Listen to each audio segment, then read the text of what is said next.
Әбубәкір Қайран, Күмән мен күнә. Новелла.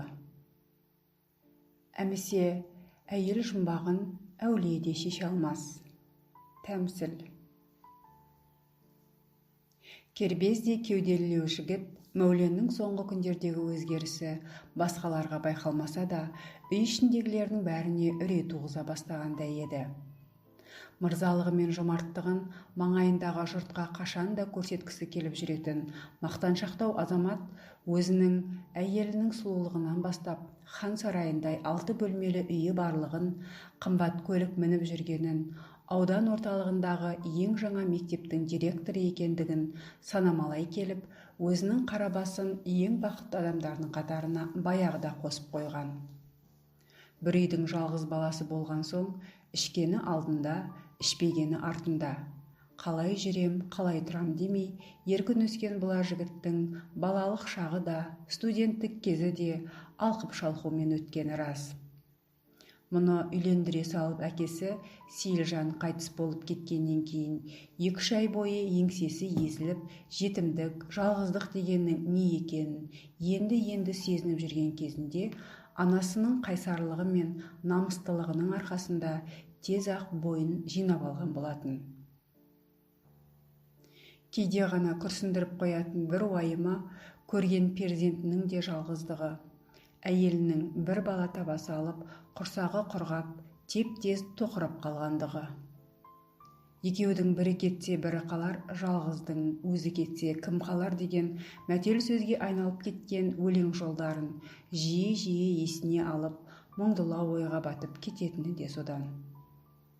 Атын Мәжит деп өзі қойған ерке баласы 10 жасқа толған соң мұндай атаулы мезетті ескерусіз қалдыру жөн болмас деп, ағайын туыс, дос-жарандарының басын қосып, дүрілдетіп той жасағаны таяуда ғана. Міне, сол той өте салысымен-ақ Мәуленнің көңіл күйі сабындай бұзылып, 30 жастан баяғыда асып кетсе де, талшыбықтай бұралып тұратын келіншегі Зылихаға да, анасы мен баласына да суық тартып, олар тілдесе қалса, танауының астынан міңгірлеп сөйлейтін мінез шығарған. Мұнысы үйдегілердің бәріне әсер етіп, тіпті дастархан басындағылар бұрынғыдай ашылып сөйлеуден, жайраңдап күлуден де қалып барады. Дариға кемпір жасаурай беретін бұлыңғыр көздерін жаулығының ұшымен қайта сүрткіштей түсіп, 35 жасқа келсе де, өзіне әлі сәбидей болып көрінетін бұйрабас баласына қарағыштап, телмеңдейді деп отырады. Үйленгендеріне 12 жылдай уақыт өтсе де, ұрысып керіспек түгілі бір-біріне шәй десіп көрмеген ерлі-зайыптыларда тоң-торыс. Бұл шаңырақтың астына шуақ төгіп, нұр шашып тұратын Мәжиттің сықылықтап күлген қоңыраулы даусы да азайып бара жатқандай. 4-ші сыныпта оқитын ерке бала өзінің 10 жасқа толғанын тойлап, жиылған жұрттың бәріне бетінен сүйгізгеніне, әкелінген сыйлықтардың өз бөлмесінде тау болып үйіліп жатқанына тым масайрап жүреді. Бірақ әкесі мен шешесінің арасында әлдебір келіспеушіліктің бар екенін сезінгеннен кейін, бір қауіптен секемденгендей, үлкендерге үрке қарап, жаутаңдай беретінді шығарыпты. Бүгін таңғы ас үстінде 1-2 кесе шайды ысылдап отырып, жау қуып келе жатқандай аптығып ішкен Мәулен кесесін төңкере салды да, келіншегіне әдеттен тыс әуенмен: «Әй, Зылиха, оқушылардың каникулы бітуіне де 2-3 күн алды. Мектептің жұмысы басталып кетеді. Той-пой деп жүріп, қанша уақытты босқа өткізіп алдық», деді. «Иә, не, бір шаруам бар ма еді?» деді Зылиха күйеуінің бетіне тосырқай қарап. «Анау картоп егетін жерді қашап тастау керек. Міне көктемде өтіп барады. Сен, Зылиха, давай, мына Мәжиттің табаны қалың резеңке-тігін тауып бер. Екеуміз жер қашаймыз», деп орнынан тұрып кетті де баласына қарап: «Мәжит, сен 10 жасқа толдың, жігіт болып қалдың. Енді маған көмектесетін уақытың жетті. Жинал, жүр», деді қатаң дауыспен. Кемпірдің көзі шақшиып кетті. «Әй, Мәулен, тоқта!» Дариға басындағы ақ жаулығын сілкей сыпырып, анандай жерге лақтырып жіберді. Сен осы той аяқталғаннан бері басыңды бұтыңа тығып алып, ішкенімізді ірің, жегенімізді желім қылып біттің ғой. Сені жын қақты ма, әлде басыңды біреу дуалап тастады ма? Атадан қалған бір жалғыз деп, әулетті жалғайтын бір тұяқ деп, басыңнан құс ұшырмай өсірдік қой сені, жарымжан әкең екеуміз. Жақсы оқыдың, рахмет, бет-беделі азамат болдың. Анау 3 қабатты ең үлкен мектепті басқарып отырсың. Ендігі мынауың не қылжақ? Сен де бүгін жалғыз ұлыңның амандығы мен саулығын Құдайдан тілеп отырған жоқсың ба? Әлде тілемейсің бе? Қабырғасы қатып, бұғанағы бекімеген 10 жастағы балаға жер қашату деген не сұмдық? Апатай, ашуланбаңызшы, давлениеңіз көтеріліп кетеді, Құдай үшін. Зылиха енесін құшақтай алып, екі бетінен шөпілдетіп сүйе бастады.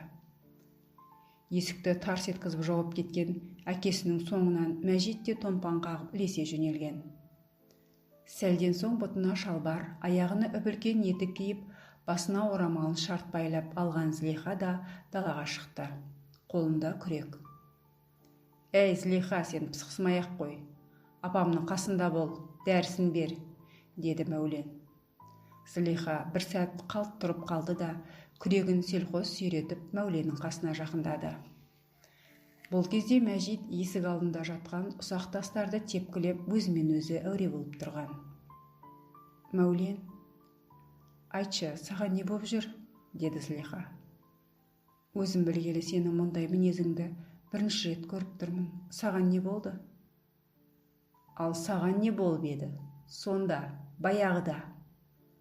Түк түсінсең бұйырмасын. Осы сонау Алматыдан ат сабылтып тойға келген әлгі Сәкен, сол сенің байыңның досы ма, әлде сенің бұрынғы көңілдесің бе? Зылиханың сұлу өңі сұп-сұр болып состиған күйінде тұрып қалды. Қап-қара, ұзын кірпіктері шықтанып, бота көздері әлде бір терең тұңғиыққа сіңіп бара жатқандай. Сен не деп тұрсың деп күбірлегендей болды. Не деп тұрсың дейді. Ол мединститутта оқыса да досың ғой, курстастарымен қосып шақыр. Көптен бері көріскенде жоқпыз деген сен едің ғой. Енді өбөтірік таң қалған болып тұрсың. Мәулен, не айтып кеттің? Ол сенің ең жақын досың емес пе еді? Дос? Иә, дос. Сол достығынан ғой. Менің мына жалғыз баламда дәл соның аузынан түскендей, білегіндегі жалпақ қалына дейін. Тойда Мәжитпен бірге түскен суреттері тұр ғой. Қарасаңшы. Идиот. Зылиха күрегін лақтыра салып, қос қолымен бетін басқан күйі үйге қарай тұра жүгірді. Әй, сен де бара бер, деп зекіді Мәулен баласына. Мәжит өз бөлмесіне кіре салысымен төсегіне шалқасынан түсіп жата кетті.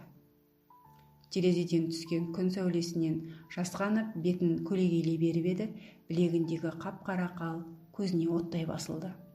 Шошып кеткендей, қолын тез серпіп жіберген өзі де сезбей қалды. Әкесінің жаңағы айтып тұрғаны осы қал. Баланың көз алдына Алматыдан тойға келген Сәкен ағасының бет-бейнесі елестей жөнелген. Оның көліктен түсе салып, мұны шақыртып ала қойғаны. Ой, Мәулентай, 10 жасқа толдың ба? Үлкен жігіт болдың ба? Деп 3 рет көкке көтеріп, бетінен, маңдайынан сүйгені, соң сөмкесінен бір қорапты шығарып, оның ішінен алтындалған, жарқылдаған қалта телефоны суырып алып, маған звондап тұр деп қолына ұстатқаны, бәрі бүгінгідей есінде. Сонда бұл кісі деп әлденені ойлағысы келді де, орнынан тұрып, қатталған күйінде үстел үстінде жатқан фотосуретті бір-бірлеп қарай бастады. Міне, мына суретте Сәкен ағасының тізесіне отырып алып, оның танауына саусағын тигізіп, күліп отыр. Екеуі де мәз. Ал мына суретте Сәкен ағасы мұны мойнына мінгізіп, өзі ат болып шауып жүр. Папамның жаңа аузынан түскендей дегені ұқсайды дегені ғой. Қай жеріміз ұқсайды? Мұрнымыз, қасымыз, тоқта, көзімізде ұқсайтын сияқты. Мәжит езу тартып күлімсірей түсті де, кенет қабағын түйіп, аузын бұртита қалды. Сонсоң суретке ызалана тесіле қарап тұрды да, екі суретті де жыртып ас үйдегі қоқыс жәшігіне апарып тастай салды. Ол өз бөлмесіне қайта келіп, тағы да төсегіне құлай кетті. Төбеге қарап жатып, Сәкен аға туралы мамасының той үстінде айтқандарын есіне түсіре бастады. Мамасының айтуы бойынша, мұның әкесі мен Сәкен аға кішкентай күнінен бірге өсіпті. Бір сыныпта оқыпты. Сәкен ағаның әкесі осы ауылдағы бастықтардың бірі екен. Төсек тартып жатып қалған Сейілжан атасы мен Дариға әжесіне ылғи көмектесіп, қамқор болып жүретін жақсы адам көрінеді. Мектепті бітіргеннен кейін мұның әкесі мұғалімдер оқуына, Сәкен аға дәрігерлік оқуға түсіп, екеуі де Алматы қаласында жұптарын жазбай бірге жүріпті. Оқуларын бітіргеннен кейін Сәкен аға Алматыда қалып, мұның әкесі ауылына келіп мұғалім болған. Дариға әжесінің айтуынша, өзінің күйеуі Сейілжан Сәкеннің әкесі Көшербайдан бір жыл кейін қайтыс болғанда, Алматыда оқып жүрген Мәжит пен Сәкен екеуі бір қорымда қатар желенген өз әкелерінің басына мәрмәр тастан құлпытас орнатыпты. Егер екеуі сонша жақын дос болса, менің әкем Сәкен ағаны неге жақсы көрмей қалған, деп ойлады Мәжит. Ол бағанағы мамасы мен папасының керісіп қалған сәтін тағы да бір елестетіп өтті. Мамасының жүгіре басып жылап кеткеніне Мәжит қатты назаланып қалған еді.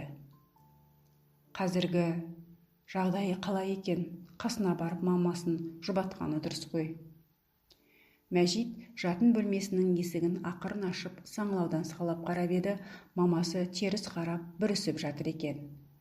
Бағана жер қашауға көмектесемін деп киген жұмыс киімдерін де шешпепті. Мама, деп шашынан сипалаған ұлының қасына келіп тұрғанын сезсе де, анасы екі көзін тарс жұмып, тіс жармады. Қабағы қарс түйілген анасының жүзіне зер сала қараған бала, оның беті мен танауының үстінен тарам-тарам болып жас ағып жатқанын байқады. Мәжиттің қара көздеріне де шүпілдеп жас толып тұр еді. Бірінші бөлімнің соңы.